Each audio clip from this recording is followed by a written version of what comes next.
السلام علیکم ورحمۃ اللہ وبرکاتہ۔ میرے پیر مرشد قاسم علی شاہ صاحب کمال فرماتے ہیں کہ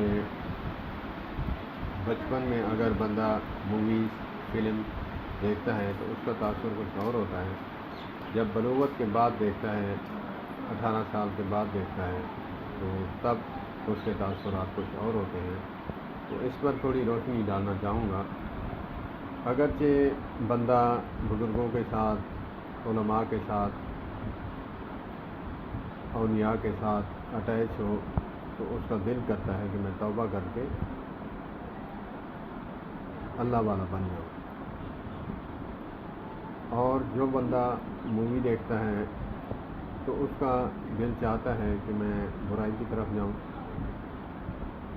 اور مصنوعی محبتیں دیکھتا ہے تو وہ محبت کرنے لگ جاتا ہے، اور ذرا ذرا سی بات پر غصہ کرتا ہے۔ جیسے فلموں میں دیکھا جاتا ہے،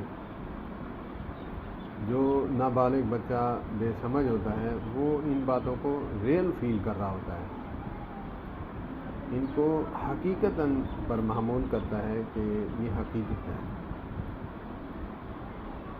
اور یہ بھی دیکھتا ہے کہ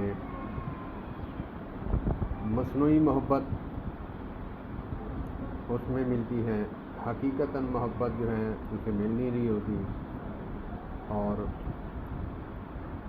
اگر بدلہ لینے کی غرض سے ہے تو پھر فلمیں میں دیکھتا ہے جیسے انتقام لیتے ہیں، تو وہ بھی دیکھتا ہے کہ میں بھی ایسے انتقام لوں، وہ پھر گن اٹھا لیتا ہے۔ یا پھر کئی لوگ ایسے ہیں، ہزاروں لوگ ہیں جو ڈکیت بن گئے۔